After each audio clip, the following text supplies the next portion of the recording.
Assalamualaikum friends, welcome to our channel. So today we are going to discuss parathyroid hormone that is very important. Thyroid gland में चार lobes of parathyroid gland जो है वो attach होती हैं। तो जो पैराथायरॉयड ग्लैंड है वही एक्चुअली पैराथायरॉयड हार्मोन सिक्रीट कर रहा होता है। पैराथायरॉयड ग्लैंड में दो सेल्स होते हैं, एक होते हैं चीफ सेल्स और एक होते हैं ऑक्सीफिल सेल्स। जो चीफ सेल्स होते हैं वही प्राइमरीली पैराथायरॉयड हार्मोन सिक्रीट कर रहे होते हैं और जो ऑक्सीफिल सेल्स होते हैं वो इन्हीं चीफ सेल्स की मॉडिफाइड या डिप्लीटेड फॉर्म होती है। अब हमें ये पता होना चाहिए कि नॉर्मल कंसनट्रेशन क्या होती है कैल्शियम की, 9.4 मिलीग्राम पर डेसीलीटर। ठीक है, अब इसका मेन काम क्या होता है, ये रेगुलेट कर रहा होता है एक्स्ट्रा सेलुलर कैल्शियम और फॉस्फेट की रीअब्जॉर्प्शन या कंसनट्रेशन को मेंटेन करता है। वो किस तरह मेंटेन करता है हम देखेंगे। तो एक्चुअली ये कैल्शियम के लेवल को बढ़ा रहा होता है। अगर ब्लड में सर्कुलेटिंग कैल्शियम कम है तो उस कंडीशन में ये कैल्शियम को बढ़ाता है। अब वो कैसे बढ़ाता है वी विल डिस्कस।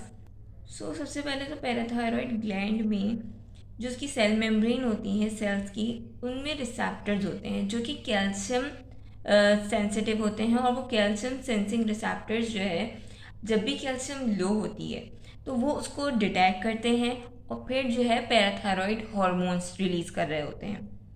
अब पैराथायरॉयड हार्मोन किस तरह अपना असर दिखाएगा उसको डिस्कस करने से पहले, मैकेनिज्म ऑफ एक्शन से पहले हम उसकी सिंथेसिस को देख लेते हैं थोड़ा। पैराथायरॉयड हार्मोन किस तरह सिंथेसाइज होते हैं, उसका स्ट्रक्चर क्या है थोड़ा बहुत। ओके, तो सबसे पहले राइबोसोम्स में प्री प्रो हार्मोन जो कि 115 अमाइनो एसिड से कंसिस्ट होता है, ये बन रहा होता है राइबोसोम्स में।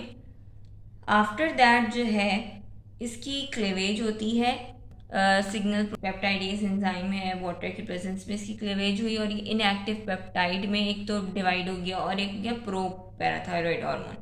प्री प्रो हार्मोन से प्रो पैराथायरॉयड हार्मोन बना। अब इसके अमाइनो एसिड्स कितने हैं, इसके हैं 90 अमाइनो एसिड्स और 25 अलग से निकल गए। और ये जो क्लेवेज हो रही होती है ये एंडोप्लाज्मिक रेटिकुलम और गोल्गी एपरेटस में होती है।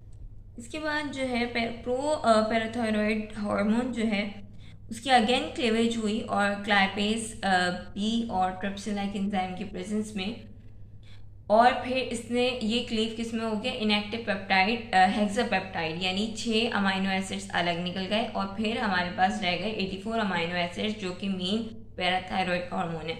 सो पैराथायरॉयड हार्मोन में हमारे पास 84 अमाइनो एसिड्स होते हैं। अच्छा, ये हमने बताया था कि गोल्गी एपरेटस में ये क्लीवेज हो गई। अब ये फिर अगेन क्लीवेज होगी जब पैराथायरॉयड हार्मोन बने। ये पैराथायरॉयड हार्मोन जो है वो पैकेज्ड हो जाते हैं into secretory granule cells cytoplasm के अंदर। जो सिक्रीटरी ग्रैन्यूल्स के फॉर्म में इनकी पैकेजिंग हो जाती है और फिर ये जब भी रिक्वायरमेंट होती है, कैल्शियम लेवल लो होता है तो ये जो सिक्रीटरी ग्रैन्यूल्स हैं उनसे ये रिलीज होता है पैराथायरॉयड हार्मोन।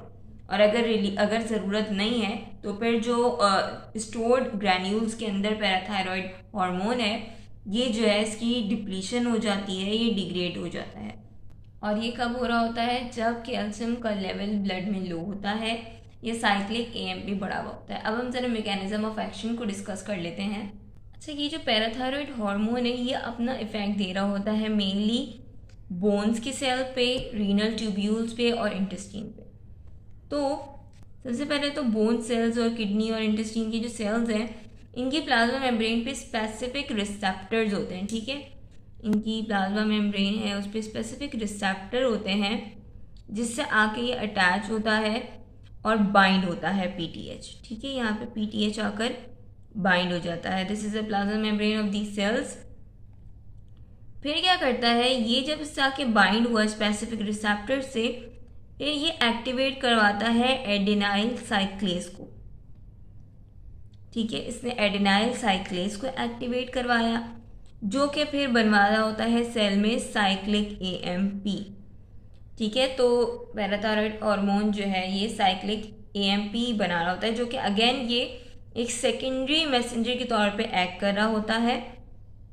ये फिर सेकेंडरी मैसेंजर ये cyclic AMP dependent protein kinase को एक्टिव करवा रहा होता है। ठीक है, तो पैराथायरॉयड हार्मोन एडेनाइल साइक्लेज को एक्टिवेट करता है एंड देन फिर वो साइक्लिक एएमपी बनाता है। साइक्लिक एएमपी जो है एक्टिवेट करता है cyclic AMP dependent protein kinase को, जो कि फिर फॉस्फोराइलेट करते हैं और मॉड्यूलेट करते हैं एक्टिविटीज़ ऑफ स्पेसिफिक प्रोटीन्स।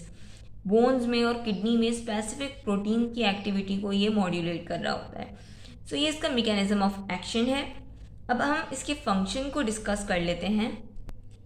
अच्छा, जब हम इसकी फंक्शन की बात करते हैं तो फंक्शन में सबसे पहले बोन्स में क्या इफेक्ट देता है, डीमिनरलाइजेशन करवा रहा होता है। तो और ये किस तरह करा होता है, जिस तरह हमने मैकेनिज्म ऑफ एक्शन पढ़ा था कि साइक्लिक एएमपी जो है वो इंक्रीज होता है ऑस्टियोक्लास्ट और ऑस्टियोसाइट्स में, जिसकी वजह से जो लाइसोसोमल एंजाइम्स होते हैं, लाइसोसोमल हाइड्रोलेज एंड कोलेजनेस, ठीक है। सो ये एंजाइम्स बढ़ जाते हैं और फिर ये क्या करवाते हैं, बोन के मैट्रिक्स की ब्रेकडाउन। तो इस तरह डीमिनरलाइजेशन होता है। ये तो हमें पता है कि osteoclast is the bone breaking cells while osteoblasts are the bone forming cells. अब किडनी पे क्या इफेक्ट दे रहा होता है, एक तो ये कैल्शियम की जो किडनी ट्यूब्यूल्स में कैल्शियम की रीअब्जॉर्प्शन करता है। क्यों, कैल्शियम कम है ना, तो हमें कैल्शियम चाहिए बॉडी में, तो उसकी रीअब्जॉर्प्शन होती है। On the other hand inorganic phosphate की एक्सक्रीशन करवा रहा होता है।